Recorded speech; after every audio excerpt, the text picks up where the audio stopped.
Hello and welcome back to another video. I am so glad you're here. On this channel I talk about news, controversies, and drama on the bookish side of the internet, and I certainly hope you'll stick around.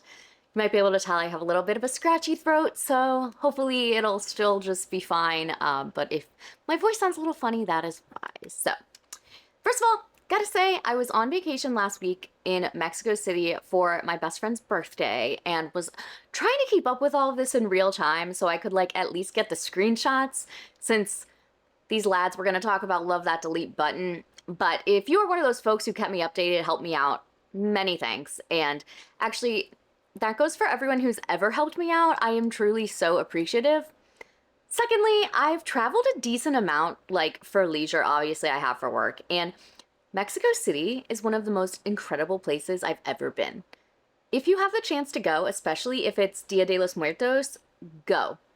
It is so full of life and culture, and the people are so friendly and kind, and the food is unreal, and I just can't say enough good things about it, and I just felt like I needed to throw it in there. So, okay, moving on. If you thought we were done with Paul and Matthew, you are wrong. These two just won't stop with their pity party and allegedly spreading false statements.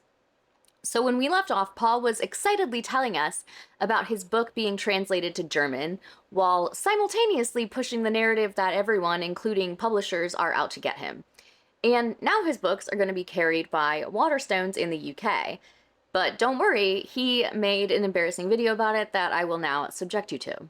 Waterstones! Waterstones in the UK. Yes, my book is available in the United Kingdom. Oh my god.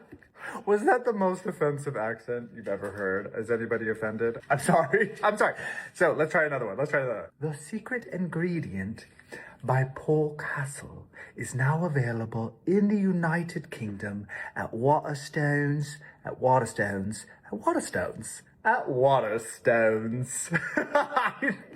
I am so incredibly excited to tell you that my book, The Secret Ingredient, is now available in the UK bookstores at Waterstones. This is kind of a big deal.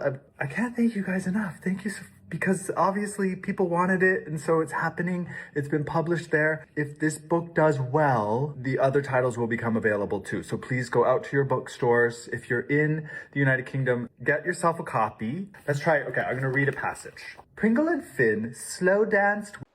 Mostly I just wanted you to hear that terrible accent. I am so glad he didn't try to do a German accent in the video he made that.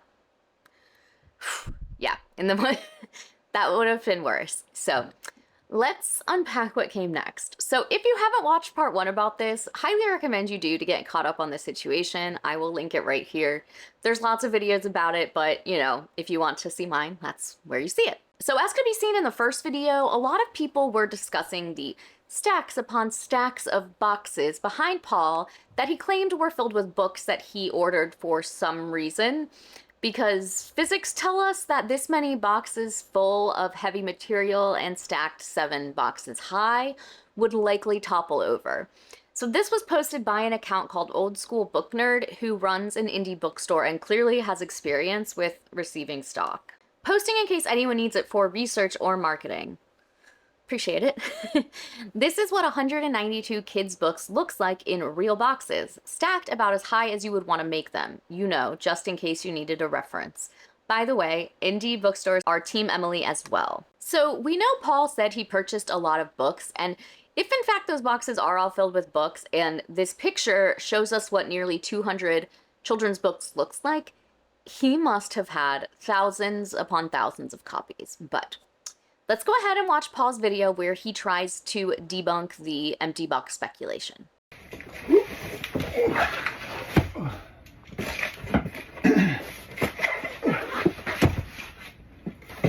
Okay, so let's just get right into my critique. These boxes are stacked nearly as high as Paul is tall.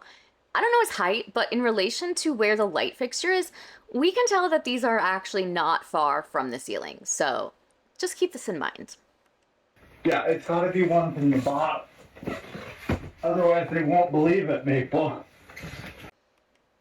Sorry, again. This is the opposite of what makes sense. So I want to see a heavy box full of books on the top of the stack, because if the lower ones were empty, they'd get crushed. Showing us random boxes at the bottom of the pile while making just like grunting sounds, that proves nothing at all. They won't believe it. Oh. Okay.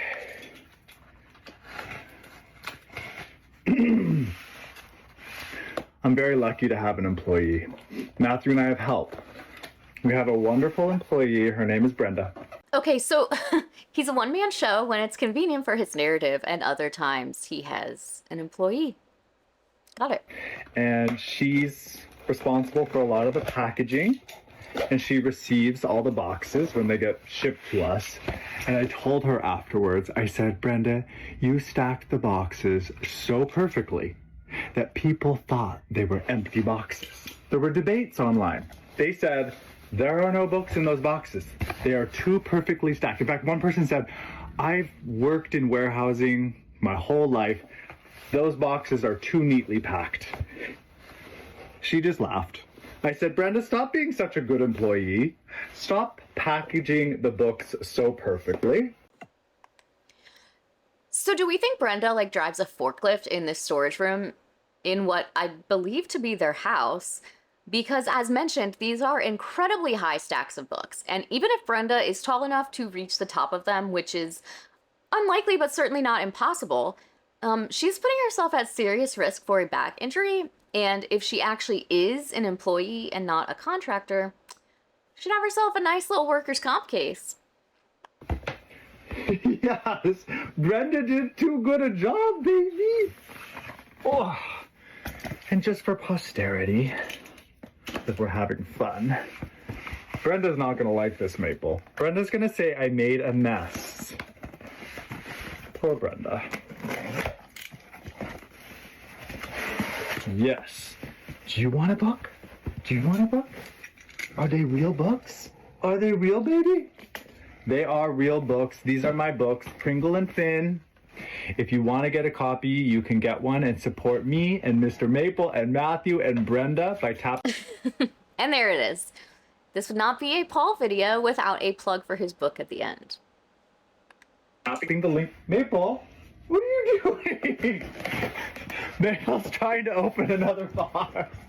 Maple! No, we're not opening any more boxes. We're gonna get in trouble. So he goes through the trouble of putting on this whole production of opening boxes, and yet this really doesn't help his case at all. All it really proves is how much he cares about what people think of him. He has plenty of people on his side. Way more than the people who are like trying to kind of expose this all. And yet those are the people whose opinions he seems to care about. So as you may have guessed, most of the comments were in full support of them and telling the haters to fuck off and all that, but there were some that were entertaining. So this one says, I'm coming back to this post after I take a photo of our warehouse, and yes, all the boxes are neatly stacked. LOL, they are square for a reason. After that, someone says, 2 days later, have you come back? Honestly, this comment sounds stalky AF, so no, you're not geolocating my job, you psycho. Ma'am, you're the one who said you would come back to the post. No one is trying to geolocate you. It's strange. In this next one, it says, people don't understand how hard the industry is for indie authors, and how hard it actually is to get published and get your books out there. Someone else says, it's even harder when you purposely make enemies with the nation's largest distributor. Self-publishing is actually very easy, and there are many guides on how to do it depending on what book you're creating. I'm not sure about recently, but in the past, Paul's main struggle with wholesale sales was that he put the required order amount far too high for even a large bookstore to carry. Most stores do not carry 50 to 100 copies of a single book. So to this, no one is saying that it's easy to be an indie author, and indie authors feel free to call me out if I'm off base. But the hardest part of being an indie author isn't the actual publishing of the book, it's the marketing and getting eyes on it. We aren't talking about the actual like writing process, because obviously that's incredibly hard, but that's incredibly hard whether it's trad or indie. Anyways, you need to get eyes on it, And that's something Paul already had, considering that he had millions of followers on just the one platform. And again, not to discount the blood, sweat, tears that go into every single part of self-publishing, but people can't buy your book if they don't know it exists. And it's a lot easier for people to know your book exists when you have a huge audience that you've already built. Not saying that he didn't do anything to build that from the get-go, but it's already there. So yeah, you know, when you decide to publicly take on one of the largest book distributors in the world, you do make it a lot harder on yourself. So now let's move on to a video he posted shortly after this one. There are a few here that he really just kind of posted in rapid succession, and so you can tell, because unless he wears the same shirt all the time, which no shame, he filmed all of these at the same time, so be prepared to be annoyed by me, because this one I am stopping a lot. I won't be intimidated by a corporation. In fact, it only gives me strength and motivation to continue what I'm doing. I hate that he's taking on this underdog role and like big mean corporation is out to get him. And I'm also mad that he has me here defending corporations. Don't like that. Okay, this video is going to be about Ingram, so if you're not interested in all the book drama going on with Ingram, the largest book distribution company, then scroll on, find some funny video to watch. There's plenty more of those. But if you want to know what is actually happening with screenshots and everything, then stick around. Because the vice president of Ingram just sent us an email, and it is, for lack of a better word, it's funny. Like, it is genuinely comical at this point. Before I move on, I just want to address the fact that Ingram is an enormous corporation. They are estimated to be worth $2 billion. That's billion with a B. But let's just go through this email because my goal is really just to provide clarity. Okay, so if that's the goal, then why not just read the email out loud instead of paraphrasing it and only showing the parts that you handpicked? That would be funny, wouldn't it? So they said that they saw the video in which I talked about the lies being spread by one of their employees. And they said, out of respect to you and our commitment to providing the best possible customer service, we have some clarifications. First of all, I just want to stop there because it is so amusing to me that they're talking about a commitment to the best customer service when the employee representing their company was going online while they were working on a project with us and providing details about that project just to the public. Also, So I've worked in the hospitality industry my entire adult life, and while good customer service is subjective, it doesn't mean that the customer gets to do and say whatever they want without consequence. I have and almost certainly will never have a use for Ingram services, but I have to say that I very much appreciate how they aren't just like bowing down to this one customer because they're loud. so providing a lot of inaccurate details. They called what we were doing a stunt. That's an opinion. Carry on. They suggested to people that we were starting a vanity press, that we were going to charge authors to publish their book. I know he's been unwavering in his saying that it's not a vanity press, and I haven't found anything online to confirm or deny this, especially since nowhere can I find how you would submit your manuscript for consideration, so I'm leaving this one alone. Just wanted to comment on it. Never said that, would never do that, of course. Most glaringly, they claimed that we had not even had contact with Ingram since 2024. Yet, Maybe I'm being dense. I have no idea why this is a big deal. It doesn't seem that it's something that she said maliciously, if it is in fact false. But I truly don't understand why this matters. I don't really understand that at all. in this email from the vice president, after reviewing internal email communications, we can confirm that you did have contact with Ingram in March of 2025. This did not come with an apology. For what? Again, I say, who cares? He seriously thinks he's owed an apology for a mistake that is irrelevant to any of this controversy. It's just a really bizarre thing to get worked up over. At this point, I'm wondering if this was supposed to be sent to their employee and not me. We know that we had contact in March of 2025. We have detailed record. So who cares? If you know you have a record of it, then why does this bother you so much? I just cannot wrap my head around it. Then they go on to kind of detail the interactions that we've all documented here through last summer and then this much more recent stuff when we decided that we were going to give a soft cover version of the book a try because we could make $1 per copy. They would be printing it, warehousing it, shipping it, etc. This is a massive multi-billion-dollar company. I thought for sure, I mean, this is a huge department. They weren't going to place me with the same person who had been discrediting us and spreading lies. Like, it just never occurred to me that we would end up with the same person. Wouldn't it make sense to ask if it was really that big of a concern? If I absolutely did not want someone working on a project when I've had like an issue with this person in the past, you can bet I'd be making sure the company I'm working with knows about that. It really feels like one of those jump scares in a movie. When I found out it was the same person, I was like, I knew then and there we couldn't continue. This is so dramatic, especially because considering they'd been happy with their experience up to this point, wouldn't that prove that Emily is good at her job and is able to work with him no matter what her personal feelings on him are?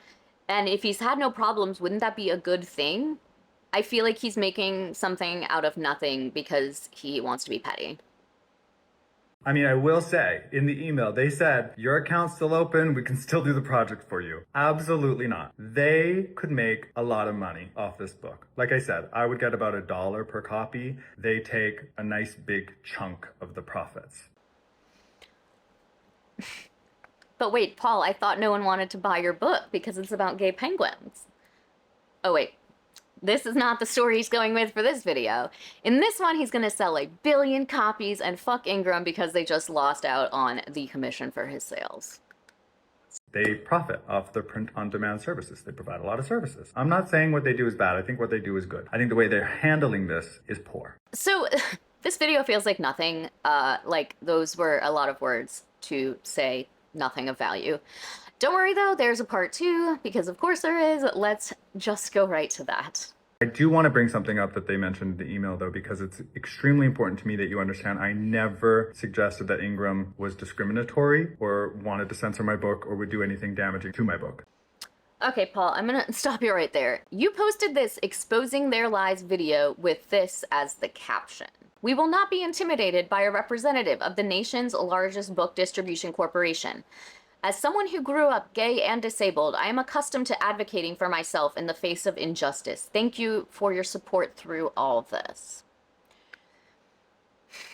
You might not have said the words, but the implication is there, and by mentioning in this being gay and disabled, you knew exactly what you wanted people to believe. This is just a matter of principles at this point. I only said that I didn't meet the criteria. The only time I've ever mentioned discrimination was 1.5 years ago when a single bookstore returned my books based on an objection to the contents of said book.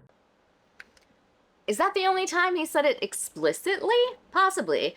I didn't go back and watch every single video again, but that is his entire shtick. He acts as if the whole world is against him because he's gay, when actually people are against him because he manipulates the words of others to make himself look like an underdog. That happened at one location. While it is difficult for queer representation to make its way into children's literature, and there has been a lot of just homophobic backlash online, including the review bombing. The review bombing that there is zero evidence ever happened. Pringle and Finn is the only book that has less than 5 stars, and it has 4.9 stars. I did look at the details of like the page. There are 4 1-star reviews, 3 of which are homophobic, which is obviously disgusting and unacceptable, and I am in no way excusing that, but this isn't review bombing. And this is on Amazon, obviously, and that is where the books have the most reviews. I would have used whatever, you know, Goodreads or whatever if that had more evidence, I guess. But yeah, I hardly say that that's review bombing. I've not had a discriminatory interaction with a business since that business in June of 2024. So the email ends by saying, we support your right to express yourself. However, we expect all public statements to be accurate and constructive. Again, did they mean to send this to the employee or to me? If multiple people are telling you that you're wrong about something, maybe it's worth it to step back and reevaluate why that might be. Because the person who has been inaccurate this whole time has been their own representative publicly, and they continue to do so on their page. I've never mentioned who they are, and if I see... Oh, really? Is that so? Because these screenshots show a different story. In this one, he says, Emily, we'd like to offer sincere apology for anything that came off that reposted message, blah, blah, blah. What's he talking about in this, you might be wondering? This one, where he says, not sure why Emily is making things up about us. Super disheartening. And then proceeds to quote post something she had written. So yeah, I think you have actually exposed who the person is, but if this helps you sleep at night, sure, go for it. Anybody putting their name in the comments, that will be immediately deleted and those people will be blocked because I am not interested in doxing the employee. Little too late for that, but okay. I am interested in exposing the lies that this billion-dollar corporation has spread about me, a micro business with one employee. A micro business with a founder and CEO, who has over 7 million followers. He can say whatever he wants to make him feel like this poor little business just trying to get started. But I promise that if all other things are equal, Paul would see success way before about 99% of people, maybe more, simply by having the platform he does. And I mean, that's kind of just, it can't be denied. Working his butt off to provide beautiful, inclusive stories about disabilities and LGBTQIA issues. As I've said before, we will find a way to get these books into the hands of many people, not just around the world, but here in the United States too. We have received thousands and thousands of messages of love and support. Matthew has read many of those messages to me, and my heart is bursting. If you want a copy of Pringle and Finn, you can get it by tapping the link in this video. And yes, of course, I'm always going to link my products. I'm a small business. This is how I support my family. This is my job. No one is saying don't support your book, or promote it, but the way he goes on about how everyone is mean to him and then happily is like, here's my book, is weird. Also, does he really think that we think this is how he supports his family? Babes, you support your family by being an influencer. Without actually knowing his financials, I still feel like I'd be willing to bet that his book sales are like a fraction of his total income. Can't prove it, but you know, that's my guess. So, I mean, in his attempt to disprove everything Ingram said, he instead told more lies when there is actual evidence of these statements being lies. Like, what are you doing here, bud? Just stop talking. Less is more. Sorry if me just reacting to Paul's TikTok seems like a lazy way of storytelling, but there's just so much I want you all to hear directly from his mouth. Since he claims so often he's being lied about, I feel like it's better for you to see him contradicting himself than me just saying it. Okay, another video where he basically says the same shit, but here we go. Why are you lying again? You just said she was posting those comments while actively working on your account. Yet those comments happened in June, and your screenshot you shared in the same video shows you joined Spark in July. She wasn't making those comments while working on your account and having inside knowledge of your account and product. Okay, I'm sorry. He has literally said nothing yet, and I have a comment. The faces he makes when he's listening to things like this, and he doesn't know what it's going to say. Like, this is the first time he's heard this comment. Just know, if I ever act like something I show in a TikTok is a surprise, I'm just being extra because I made the video. I put it together. I know what the TikToks say. Moving on. So I want to thank this commenter for pointing out that we didn't share all of the information. We did some digging and found screenshots that showed the employee sharing confidential information about our case while they were working on it on October 21st of this year. Let's take a closer look at this, okay? It says, and before a false narrative gets out there, here's what we discussed. They had some file issues that they were able to fix. And most recently, they asked to switch ISBNs for a hardcover, but the ISBN they wanted had already been in distribution as an ebook, so we can't do that and would need a new one. That's not me blocking them or saying they can't publish it. That's just an industry standard to not reuse ISBNs because the listings will get messed up and there isn't much we can do about it. Huge shout out to the amazing people on Threads who helped me understand why ISBNs are important and why someone would care about switching it. If you are clueless like I was, basically an ISBN is specific to not only a title but to the edition. So an ebook, an audiobook, a hardcover, a paperback, a mass market paperback all have different ISBNs. I hope I'm not insulting anyone's intelligence. I only had a vague idea of all of this, so I figure someone else might need context. So, while I'm speculating, I feel like it's fair to say that they wanted to switch ISBN because they are very expensive to purchase in the United States, which is a whole separate rant about capitalism that I'll spare you of in this moment. So if the ISBN for a particular edition of their book was already in use, they can't really just switch it to this hardcover version. Now that we know all the context, what about this would be deemed confidential?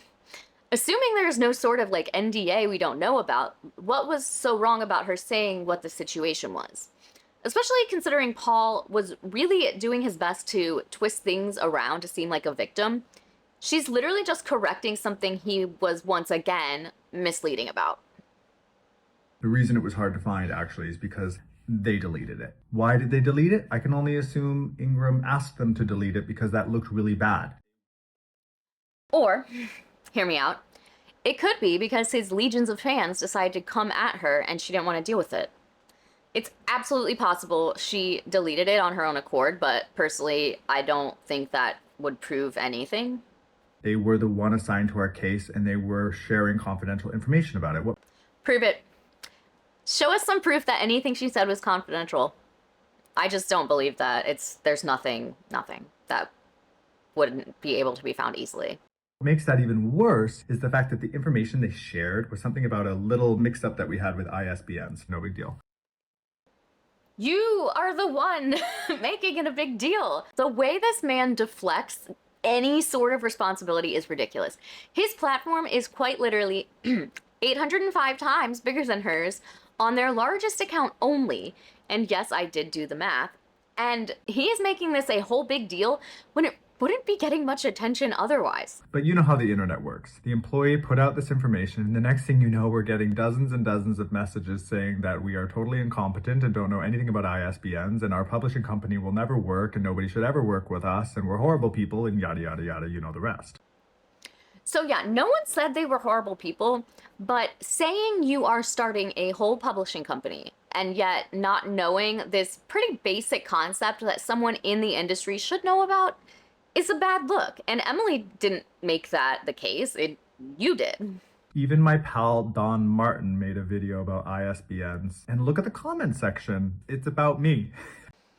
Yes, it is about you. But much like Paul tried to claim earlier that he didn't actually name Emily, Don Martin literally didn't mention him by name. And once again, Paul is the one shining a spotlight on all of this and giving it more attention, which honestly seems like it might be the goal, and we are all playing into it yet again. The point is, Ingram's representative is putting out this confidential information, which is then spurring this campaign of distrust. My fear is, because of the unprofessionalism that has been displayed by the nation's largest book distribution company, a multi-billion-dollar company, they have done irrevocable damage to the indie book publishing company that I'm trying to start. I'm just a micro business with one employee. He's just a micro business with one employee.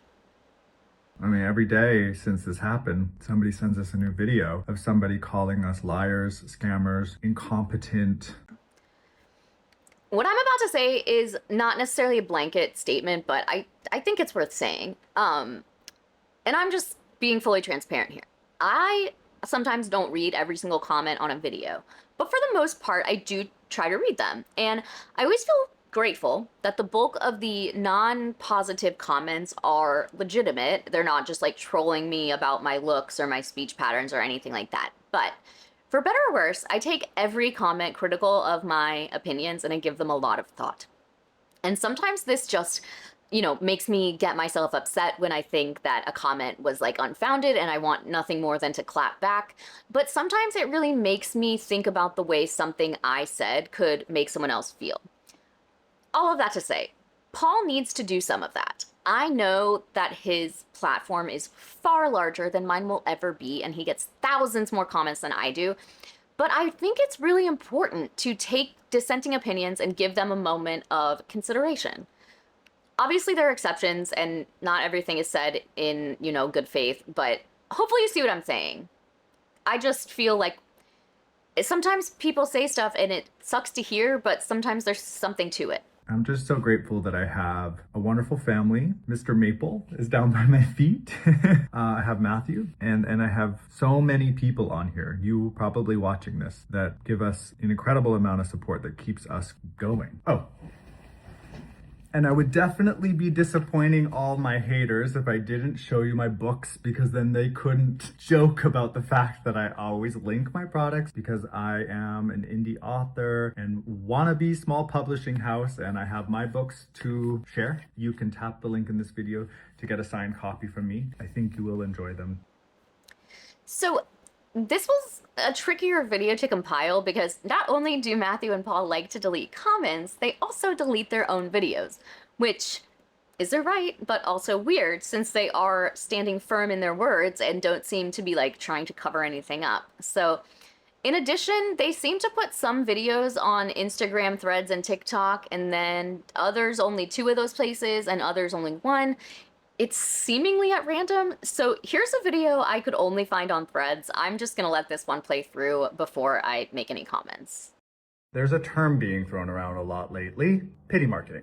And I want to be really clear about something. I have always shared the highs and lows of being a gay, blind author and small business owner, because that is the truth of my journey. It's not about pity, it's about perseverance. When people call it pity marketing, what they're really trying to do is silence authenticity.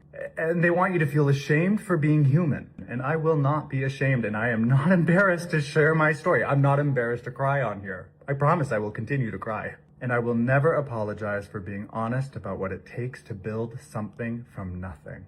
With heart, hope, hard work, and a lot of support from you.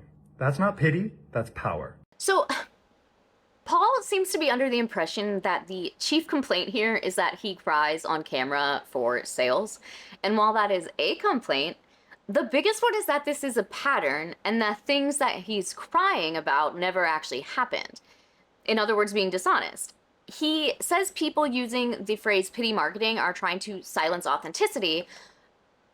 In my opinion, there's not an authentic hair on that man's head. Everything is performative.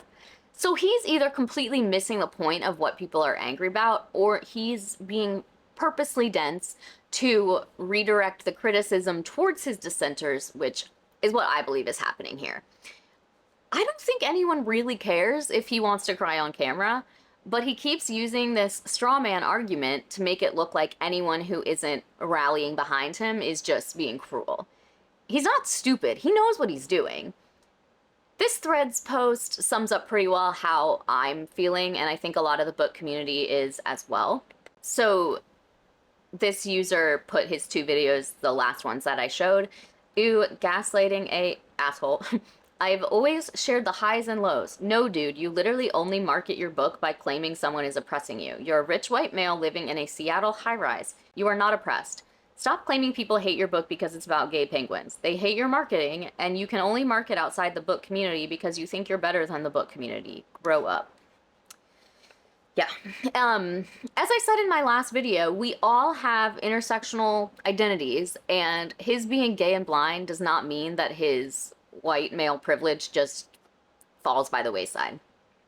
Last thing I want to touch on before wrapping this up is this post I saw on Threads. It says, guess who sent me a collab invite on TikTok earlier this week? The number of books made me gasp.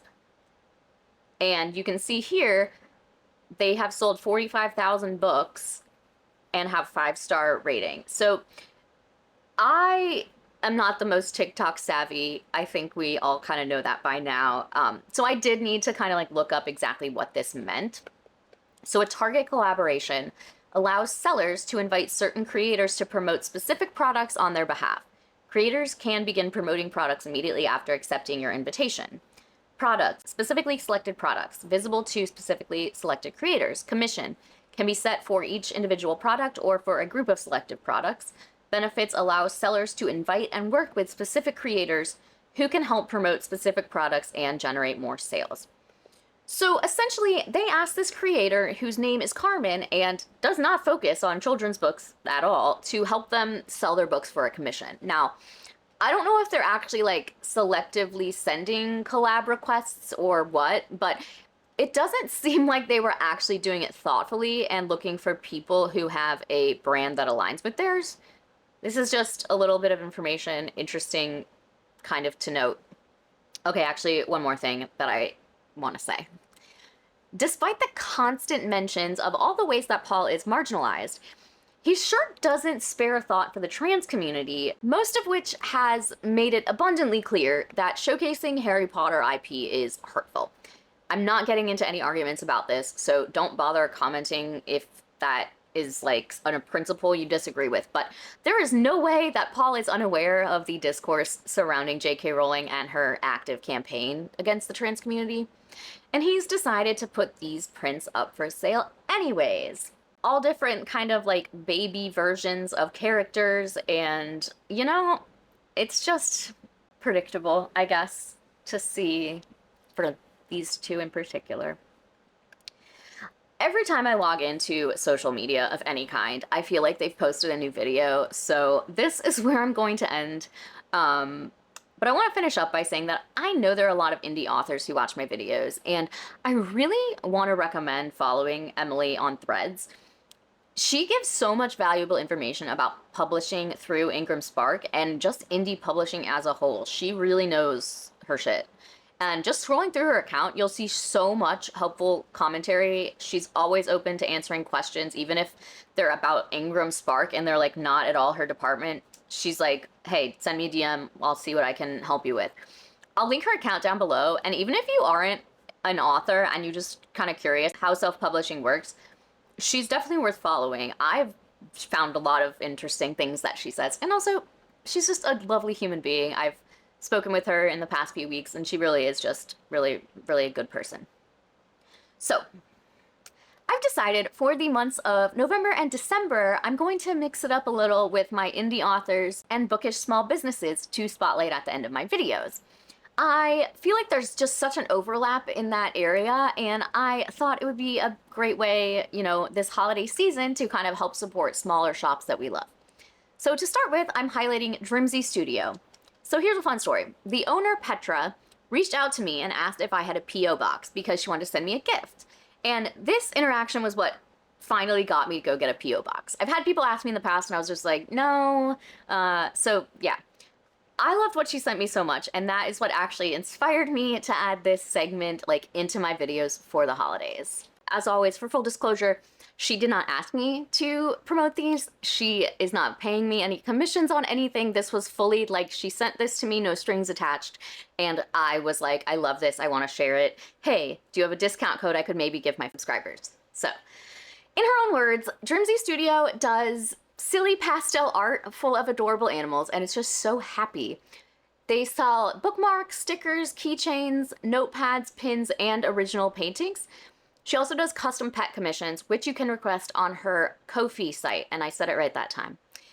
In the age of us, you know, all kind of wondering about AI, Drimsy Studio is completely hand-drawn and staunchly anti-AI. Petra has been kind enough to offer a 15% discount with the code Laura15, which can be combined with any other offers, and she's donating $1 from each sticker sold to a food pantry in her area called Gleaners.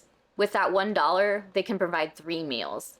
So now I'm going to show you all the cute stuff. So she sent me this sticker sheet with different book stuff, an enamel pin. I've been on vacation, that's why a lot of this is not unwrapped yet. A little magnetic bookmark, sticky notes, an acrylic pin, another bookmark, and this is my favorite. It's a bookmark that says, "I see a good book in your future." I love it. I love it. This stuff is just so cute. So down in the description, I will link Drimsy Studio's social media as well as website so you can check it out for yourself. Even if you don't make a purchase, a simple follow on social media can really help small businesses get seen. So if you would like to have your small business be featured or have one you'd like to recommend, feel free to DM or email me, let me know some stuff about it, and, you know, we'll chat. If you like this video, please give it a thumbs up. If you haven't subscribed, I would love it if you would. I do also have a Patreon if you are interested in supporting me over there, and I'll see you in the next one.